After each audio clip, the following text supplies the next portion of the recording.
Bonjour et bienvenue à cette édition du 12h45 dont voici le sommaire. Le changement climatique n'est pas une fatalité. Pour atténuer ses effets, il existe aujourd'hui des opportunités d'investissement en vue de créer la résilience. L'une d'elles est la finance verte. Le Bénin se positionne de plus en plus dans la sphère des nations résolument tournées vers le numérique. Un projet d'appui à la conduite du changement Open Data a été lancé. Objectif, mettre en place une gouvernance des données publiques. Enfin, des astuces et un guide pratique d'opportunités d'affaires à l'international sont disponibles pour les petites et moyennes entreprises. Il s'agit du programme ZELUS.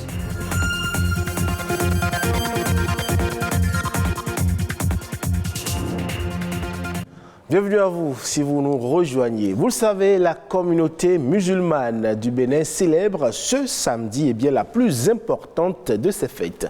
Il s'agit de la Tabaski, encore appelée l'Aïd el-Adha. La Tabaski est fêtée 2 mois et 10 jours environ après la fête du Ramadan.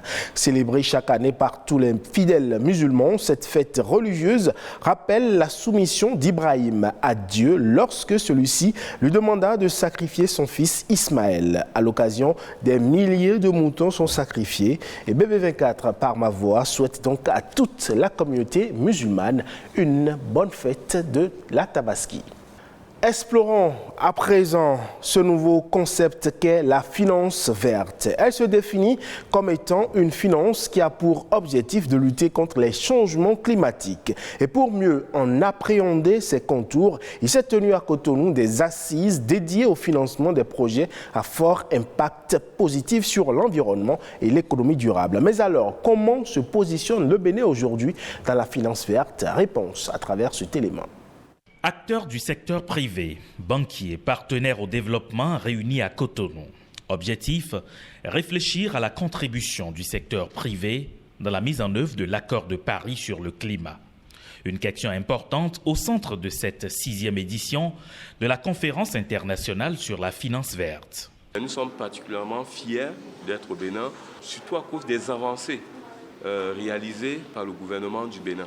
Chaque année, 300 milliards de dollars d'émissions vertes sont effectuées dans le monde. L'Afrique n'en capte que 1%. L'objectif est de faire passer désormais l'Afrique à 10%. L'enjeu, c'est comment faire pour que le secteur privé puisse faire les bons investissements. L'État, dans son rôle régalien, met en place des lois, des mesures essentiellement fiscales pour accompagner le secteur privé à avoir une incitation à aller vers des investissements verts. Au Bénin, dans la loi de finances 2022, mis en place un certain nombre de mesures incitatives pour le secteur privé. Nous avons aujourd'hui, dans la plupart de nos pays, de la production basée sur de l'énergie fossile, beaucoup plus polluante. Pour passer de l'un à l'autre, il faudra qu'on fasse une transition. Comment on fait pour que les DFI, les acteurs, les partenaires techniques acceptent que les pays africains doivent passer par une phase de transition et comment on fait pour accompagner les pays à faire la transition. Pendant 3 jours, les participants à cette conférence vont réfléchir aux mécanismes de financement de la transition énergétique. Le Bénin, qui compte mobiliser 10 milliards de dollars dans le cadre de son CDN, compte en ce qui le concerne nouer un cadre dynamisant avec les institutions engagées dans la finance verte. Pour la modernisation, la simplification et la transformation de l'administration publique, le Bénin se positionne de plus en plus dans la sphère des nations résolument tournées vers le numérique. À cet effet, le projet d'appui à la conduite du changement Open Data a été lancé cette semaine. Objectif, mettre en place une gouvernance des données publiques. Suivons plutôt. Des données numériques disponibles en libre accès pouvant être utilisées et partagées, c'est l'Open Data. Open Data, une démarche qui permet d'améliorer la prestation des services publics grâce à l'échange intersectoriel des données. Le projet Open Data géré au sein de la CIN est divisé en 3 grands axes. La réalisation d'une étude préliminaire pour évaluer l'évaluation de préparation du Bénin à l'ouverture des données sur la base du modèle ODRA, Open Data Readiness Assessment, la réalisation d'un portail Open Data avec un transfert de connaissances pour assurer son exploitation, la réalisation de la conduite du changement via des événements, des formations. Il s'agit donc d'accompagner une nouvelle façon d'opérer les politiques publiques, où la donnée est un atout structurant. Cet atelier de lancement de la troisième phase du projet Open Data a pour but le changement de vision avec des impacts organisationnels, juridiques et techniques. Le projet est financé par l'Agence française de développement. À travers ce financement, le gouvernement du Bénin, via son agence d'exécution en charge des systèmes d'information et du numérique, entend donc mettre en place une réglementation Open Data, en développer la culture au sein de la population béninoise, mettre en place à l'échelle pilote des cas d'usage visant la réutilisation de données et enfin appuyer la mise en place d'une gouvernance Open Data. Mais comment engager ce sentier? Quelles actions doivent être prioritaires? La première étape est de conduire un diagnostic précis de nos forces et des défis qui nous attendent, puis d'en tirer une stratégie nationale. C'est l'objet de cette étude qui débute aujourd'hui et qui requiert votre participation à tous. De cet atelier sont attendues des idées pouvant conduire à la mise en place d'un service public de la donnée. Et puis, chaque année, il faut le dire, 14 milliards de munitions d'armes légères sont produites dans le monde, soit 2 pour chaque être humain. Des chiffres effarants qui ont poussé le système des Nations Unies à décréter depuis 2011, le 9 juillet de chaque année, comme étant la journée mondiale de la destruction des armes légères et petits calibres. Cette journée est une occasion pour mettre des initiatives visant à attaquer de front la problématique de la prolifération des armes légères et des petits calibres qui se posent dans le monde. Elle rappelle également le danger que pose la circulation illicite et non contrôlée d'armes à feu au sein des populations.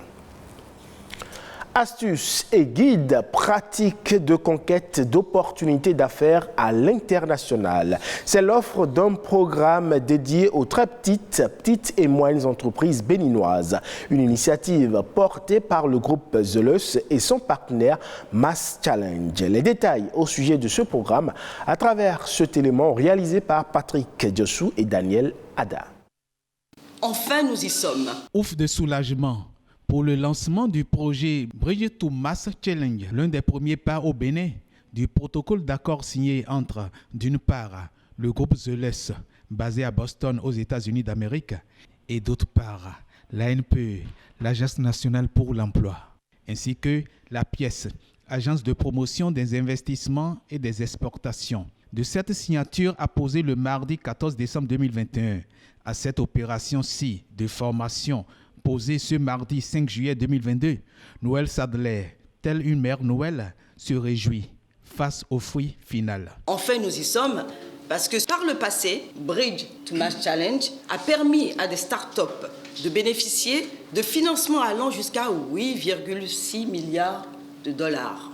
Et en lançant un tel programme à Cotonou, nous espérons apporter un financement substantiel aux startups de notre pays. Au premier trimestre de cette année, les startups nigériens ont attiré 5,5 milliards de dollars dans leur compte. L'année dernière, le Nigeria a attiré près de 4 milliards de dollars dans le compte des startups.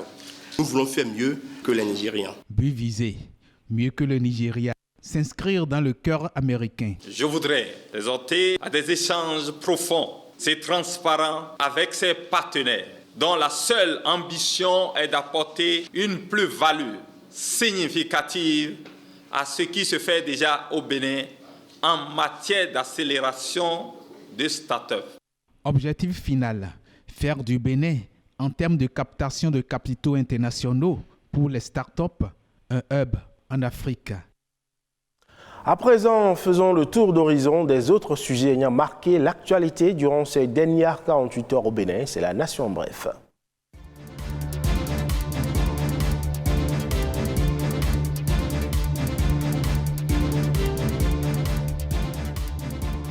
Le président du Conseil économique et social a visité ce jeudi la zone industrielle de Glodjibézé. Augustin Tabegbian est allé s'enquérir de l'évolution du projet de la zone de transformation économique et de production des matières premières. Principal pôle d'industrialisation du Bénin, cette zone participe à la transformation du pays. Au total, 32 entreprises se sont déjà installées et elles opèrent, entre autres, dans les secteurs du textile et de la transformation de noix de cajou.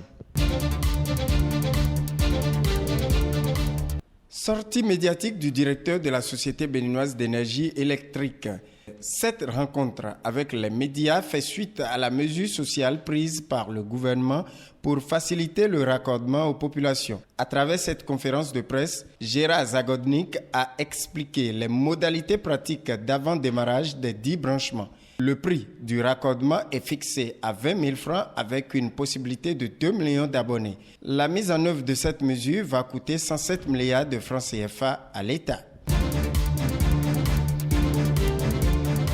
Le ministère de l'Agriculture dans quelques plantations à Banté et à Savalou, des zones où on cultive du manioc, du maïs et autres produits vivriers. C'est dans le cadre de la campagne agricole 2022-2023 et visiblement les techniques préconisées ont porté des fruits. Mieux que les années précédentes, des perspectives annoncent de grandes quantités de production.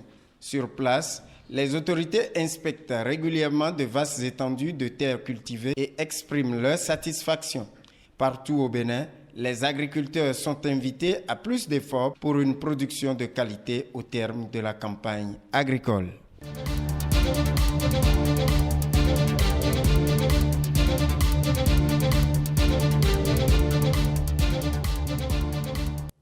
Ce sera tout pour ce 12h45 que vous pouvez retrouver sur le site de l'ORTB le 3, www.ortb.bj. Merci pour votre aimable attention. À bientôt.